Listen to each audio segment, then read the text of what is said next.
A critical hearing in the Keith Scott shooting case is set to take center stage just a few hours from now. The Citizens Review Board, which has already found error in the police investigation, will hear from key witnesses, including that officer who shot and killed Scott just last September. NBC Charlotte defender Mark Boyle has an interview you'll only see right here on NBC Charlotte.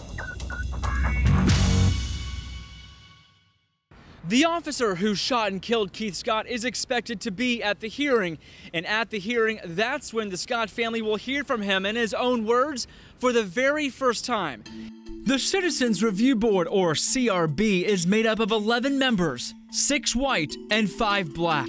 They're everyday people selected by either the mayor, city council, or the city manager. Ultimately, the board's authority is to make a recommendation to the chief of police. Attorney Julian Wright is legal counsel for the CRB. Most folks may not understand exactly what the board does, but we found out it can lay the groundwork for a civil suit if it brings error to light.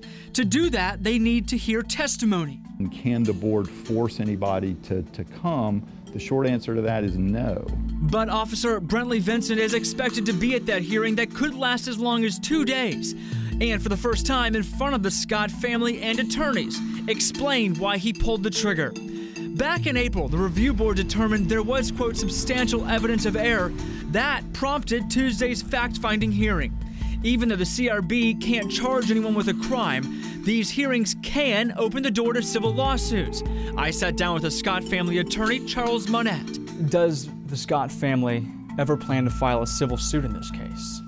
Well, we'll wait and see. We'll see how the evidence develops, and it's certainly an option. We would hope that at some point the city would step up and resolve this claim in a fair way. Tuesday's hearing is not open to the public. Cameras are not allowed in, but what is said in here is certainly expected to bring the shooting back into the spotlight.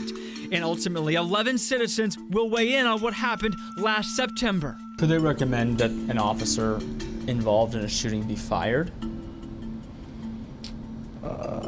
Again, theoretically possible. NBC Charlotte will be monitoring the hearing and have reaction as it happens on air and online. I'm Mark Boyle reporting in Uptown, NBC Charlotte. Thanks, Mark. And when we do get more information on the hearing tomorrow, we'll send out a push alert with the WCNC mobile app. You can download it at your Google Play or iTunes App Store.